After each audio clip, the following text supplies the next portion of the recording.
As a business, it's your lead generation strategy which is going to help you to acquire new leads and turn them into customers. There are 4 key foundational pillars that are likely to play an important role in your lead generation strategy: how you build it up and how you continue to refine it over time.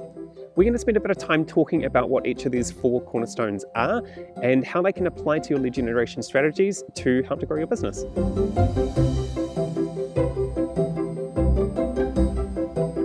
So, what is lead generation? Well, it's basically the process of identifying and acquiring new leads for your business.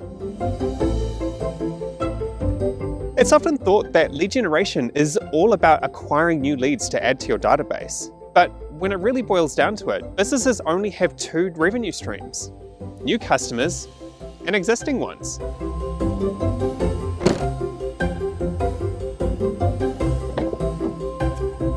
While lead generation strategies are critical for acquiring new prospects into your database, they can also be applied to your existing customer set, increasing your revenue opportunities and keeping existing customers coming back.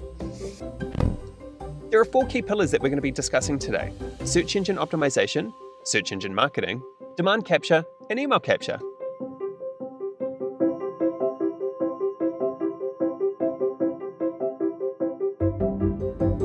SEO is our first foundational pillar, and it's one of the ones that often requires the most ongoing attention from businesses. It's far from being a one and done piece, but if you've got a good SEO strategy in place already, now could be the perfect time to start looking at leveling it up and optimizing your top of mind positioning. To start, you need to understand who is most likely going to be searching for your products and solutions. Come take a look. One approach is to focus on what makes your niche profitable and consider who benefits the most from your unique selling points. Start by identifying the interests and problems these people have so you can provide them with the right solutions. When a prospect's interested in a solution you offer, attract them to your own web pages using SEO specific to that need. Start by creating a landing page that speaks specifically to each need. Just ensure that each landing page is optimized for the audience that will get the most value out of it. There are a variety of tools that you can use to get a clear picture of what is working and what needs more attention. Today, we're going to take a look at the SEO dashboard in Adobe Marketing Engage. Welcome to the SEO dashboard. It's here that we can start to paint a clear picture on the performance of our web and landing pages, which will allow us to identify any changes that might need our attention. Over here, the keyword rank trend section is super useful when monitoring our SEO terms over time. As buyer behaviors change and as your competitors begin to offer new solutions, the keywords that work well today might not work as well in the future. Next, we'll take a look at the page detail drill down feature.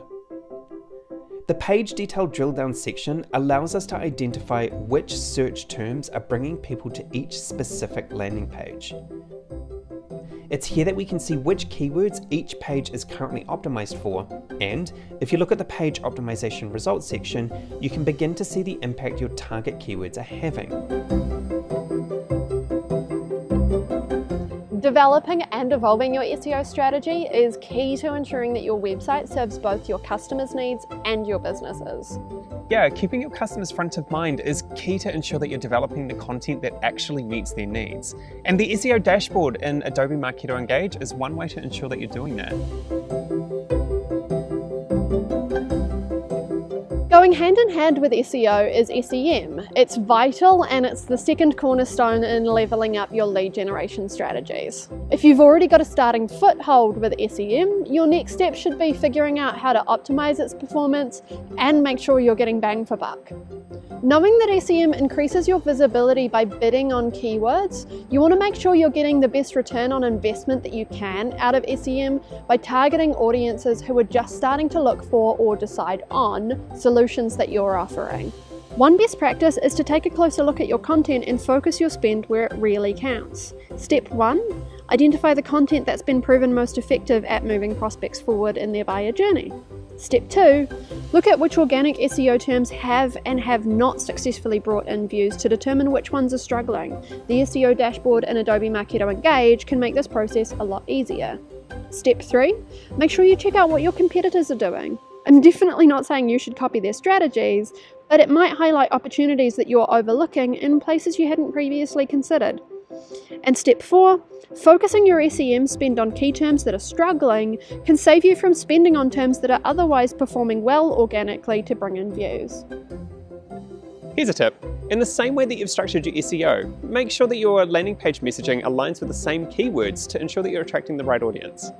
Adobe Marketo Engage have a feature called Predictive Content AI, which helps to determine which content is best suited to the leads in your database. Another thing to consider are your ads. Ads that you've created across tools like Google, Facebook, or LinkedIn can be targeted towards segments that you've created. Make sure you're creating ads that focus on solving a particular problem. That way, you can target audiences that you know have that particular pain point. When measuring your ROI on SEM, remember that traffic does not equal income. Some terms might not generate a big lift in views, but each of those views might be exactly the right prospect for your offer. And beware, a lot of views that bounce quickly can do more harm than good, especially on your budget. Another important thing you need to keep an eye on is sneaky SEM competition. Make sure you're monitoring the searches being made for your brand. In many cases, your competition might actually be using your brand as an SEM term, which can be misleading for customers. If you see your competitors are using your brand name for SEM, you might need to consider paying for SEM for your own brand to knock back. Just make sure that the website slug on your ads clearly shows that your pages are from the brand they've searched for.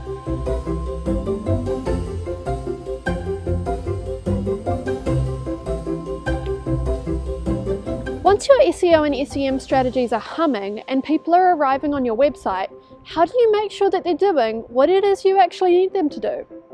That's where demand capture, the third cornerstone of lead generation strategies, comes into play.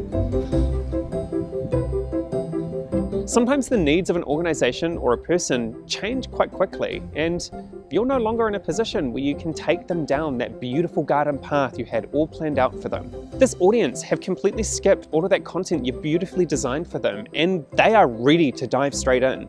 Their search terms, their web page visits, even how they're consuming your content, all reflect their intent on them trying to find a solution. Creating specific pathways tailored to high intent leads should be one of your first priorities when leveling up your demand capture strategies. This is where data enrichment technology comes into play. Platforms like Bombora or Mintigo make it possible for you to acquire additional information on leads who are already in your system, so that you can create even more personalized journeys for those people.